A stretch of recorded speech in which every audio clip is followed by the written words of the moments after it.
Hey everyone, welcome back to the channel. In this video, I'll show you how to fix the error message Minecraft was closed due to an incompatible video card. Let's get started. First, close Minecraft completely. Now, right-click on the Start menu and open Device Manager.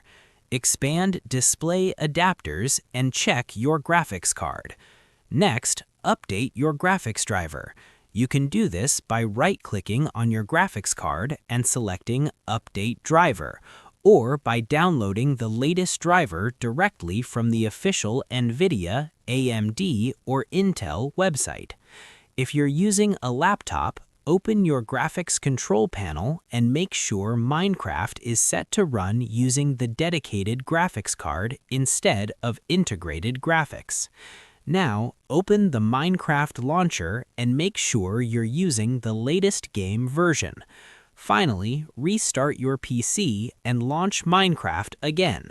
And that's it. This should fix the incompatible video card error in Minecraft.